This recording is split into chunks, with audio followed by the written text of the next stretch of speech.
खालिद साहब, खित्ते में एक और पेचीदा मसला ईरान का भी है। ईरान में हुकूमत मुखालिफ एहतजाज दोबारा शुरू हो गए हैं, वो भी ऐसे वक्त में जब मुज़ाकरात हो रहे हैं।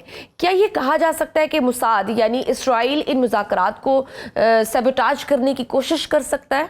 जी देखिए, बुनियादी तौर पे ये मुजाहरे पहले भी अमेरिका ने कहा था और अमेरिकन प्रेसिडेंट ने बड़ा सपोर्ट किया था कि लोगों को अपराइजिंग के लिए, जिसको इनकरेज किया गया था और यहाँ तक कह दिया था कि आपको मदद आने वाली है।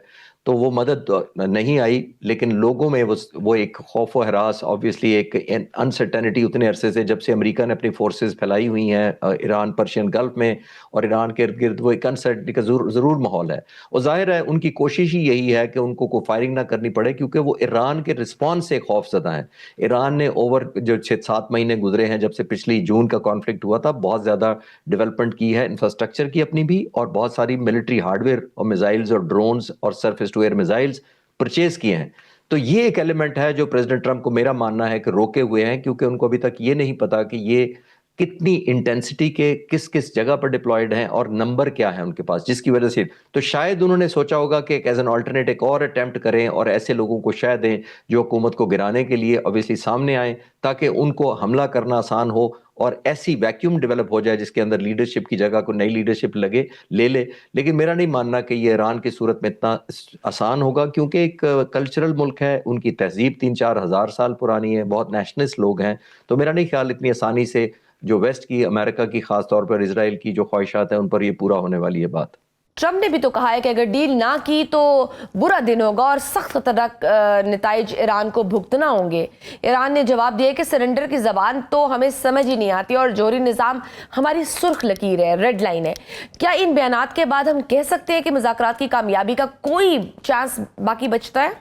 देखिए, जो दो मुल्क बयानात दे रहे होते हैं और अगर मुज़ाकरात भी कर रहे होते हैं, तो बुनियादी तौर पर वो अपनी बातचीत में एक बारगेन, बेहतर चिप लेने के लिए कर रहे होते हैं। मेरा मानना ये है, एक बेहतरीन सोल्यूशन अपनी ढूंढ रहे होते हैं। वो अपनी रिजॉल्व और हिम्मत और अपना कैपेबिलिटी जाहिर करते हैं कि अगर आप मुज़ाकरात फेल हो गए, दोनों मुल्क यही कोशिश कर रहे हैं। अमरीका ईरान को कह रहा है कि तुम्हें बहुत कॉन्सिक्वेंसेस करने पड़ेंगे बर्दाश्त, इसलिए कि अमरीका को चाहता है कि मेरी टर्म्स पर ईरान आ जाए, और ईरान जवाबी हमले में या बयान में ये कहता है कि आपको नहीं मालूम हम आपके साथ क्या करेंगे। तो वो अमेरिका को चाहता है वो अपनी थ्रेशोल्ड को रीएडजस्ट करे। तो आई थिंक ये म्यूचुअल एक वॉर ऑफ टसल्स और गेम ऑफ नर्व्स है। बुनियादी तौर पर एक दूसरे के नर्व्स का इम्तिहान हो रहा है कि कौन ज्यादा नर्व का स्टेमिना रखता है और कौन ज्यादा सस्टेन कर सकता है प्रेशर। और अमेरिका और ईरान इसी कोशिश में मुझे लगते हैं कि जो बातचीत फेल होना अभी मैं नहीं कह सकता, मुझे लग रहा है कि बेहतर बारगेनिंग चिप के तौर पर इस बयानबाजी को इस्तेमाल किया जा रहा है। सर, अगर अमेरिका और ईरान के दरमियान कशीदगी बढ़ती है तो what could be the spill over effects on Pakistan western border security? बहुत ज्यादा जी। मैं अक्सर कहता हूं कि अगर ईरान के बाद कोई मुल्क इफेक्ट होगा तो पाकिस्तान होगा, क्योंकि जाहिर है हमारे बहुत स्टेक हैं। हमारा एक बहुत बड़ा सूबा है जो ईरान के साथ लगता है और वहाँ ऑलरेडी बड़ी इंस्टेबिलिटी है हमारे दुश्मनों की वजह से। तो अगर ऐसी हुकूमत आ जाती है जो प्रो पाकिस्तान नहीं है, तो हमारे लिए बहुत चैलेंजिंग हो गया। और सबसे ज़्यादा चैलेंज इस खित्ते में अगर कोई रजीम चेंज होती है, जिसका मेरा मानना है कि नहीं होगी, या एंटी पाकिस्तान कोई हुकूमत आ जाती है, तो ऑब्वियसली फिर सबसे ज़्यादा प्राइस हम देंगे और बहुत ज़्यादा चैलेंजिंग सिचुएशन होगी कि किस तरह का माहौल होगा, क्योंकि ऑलरेडी फ्यूल्ड हैं चीज़ें। अमेरिका के अलावा जो ज़ाहिर है इंडिया के साथ, ईरान के साथ जो डायरेक्ट कन्फ्रंटेशन में है, फिर ईरान में अगर ऐसी हुकूमत आ गई तो पाकिस्तान और ईरान का जो बॉर्डर है वो भी एक कन्फ्रंटेशन की तरफ जा सकता है, और अल्लाह करे ऐसा ना हो। खालिद साहब, रूस के साथ ईरान की कागी असला डील्स और तिजारत हो रही है। क्या रूस बराह रास्त इस जंग का फरीक बन सकता है? क्योंकि ईरान ने यह बयान भी दिया है कि जंग हुई तो ये रीजनल वॉर बन जाएगी। तो क्या टर्की, रूस, चीन भी इसमें आ सकते हैं? देखिए, इनडायरेक्टली वो दोनों मुल्क इन्वॉल्व हो चुके हैं। अभी 2 दिन पहले रशिया ने नेवल एक्सरसाइजेज की हैं ईरानियन नेवी के साथ। एक ये मैसेज था, मेरा मानना ये है कि अमेरिका को कि ये जंग बड़ी प्रोलॉन्ग होगी, अगर आप आए तो इसमें फंस जाएंगे।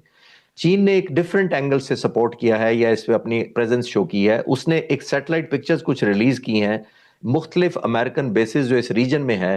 खासतौर पर एक मौफाक बेस है जॉर्डन का, उसके ऊपर उसने बता दिया है कि 52 के करीब जहाज खड़े हैं जो अमेरिका से लाए गए हैं। वहाँ पे बहुत सारे C-130s खड़े हैं और ट्रांसपोर्टेशन बहुत हो रही है। C-17 जो ट्रांसपोर्ट जहाज है, उनकी लोकेशंस बताई है, जो बहरीन में, जो कतर में, जो सऊदी अरब में, उनकी सैटेलाइट पिक्चर पब्लिक हुई हैं, जिससे आप अंदाजा लगा सकते हैं कि अमेरिका की इस वक्त यहाँ इन बेसिस पर कितनी प्रेजेंस है।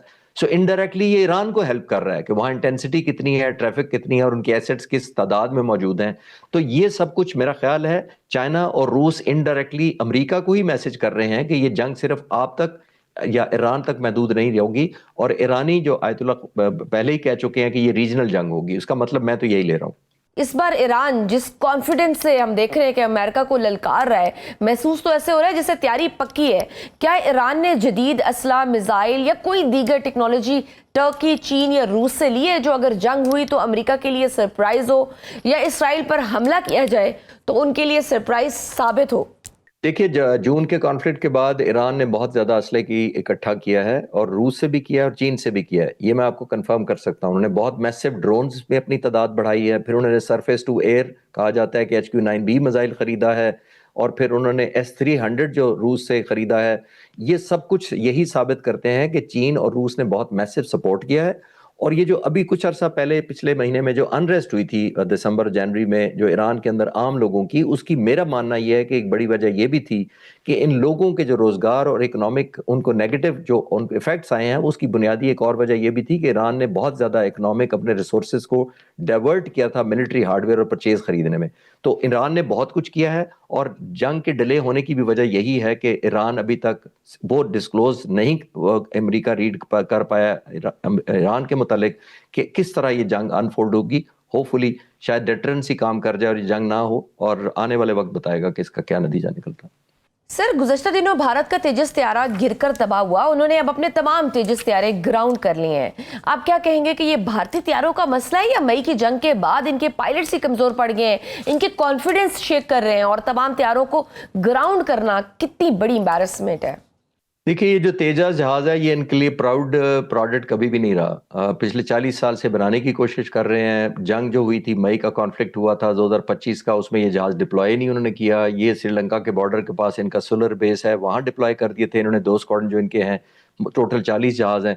उस पर भी इंडियन एयरफोर्स चीफ कह चुके हैं कि मुझे हिंदुस्तान एरोनॉटिकल कंपनी पर एतबार ही नहीं है। वो यहाँ तक कह चुके हैं technology delayed is technology denied. फिर ये इंजन अमेरिका का है, आपने देख लिया दुबई में एयर शो में, तो एक बहुत बड़ी एम्बैरेसमेंट इसलिए हुई थी। ऑल्दो एविएशन में एक्सीडेंट हो जाते हैं, मैं उसको बुरा नहीं समझता, लेकिन इतने बड़े पब्लिक इवेंट पर जब लाखों और करोड़ों लोग आपको कुछ विजुअली और स्क्रीन के जरिए देख रहे हों, तो इस तरह के जहाज की तबाही जो थी वो इंडिया के इस कारोबार के लिए भी बहुत खतरनाक थी, और लोगों का अपने भी उनके और उनकी पर्टिकुलरली इंडियन एयरफोर्स का एतमाद बहुत शैटर हुआ है इस जहाज पर। और यही कंटिन्यूएशन है, क्योंकि जहाज वो अभी तक मैच्योर ही नहीं हो पाया। और ये हत्ता कि इंडिया तो चाह रहा था, तकरीबन 8 मुल्कों के वो मार्केटिंग कर रहे थे, उनको बेचना चाह रहे थे।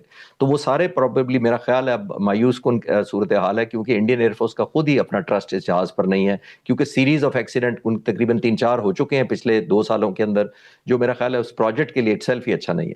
ये बुनियादी तौर पर देखिए, ये हमारे दुश्मन ममालिक के स्लीपर सेल्स होते हैं जो उन्होंने परमानेंट बेस पर यहाँ डिप्लॉयड किए होते हैं। उनको नर्चर किया जाता है, उनको सस्टेन किया जाता है, उनको वेपनाइजेशन दी जाती है, और ऑब्वियसली फंड दिए जाते हैं।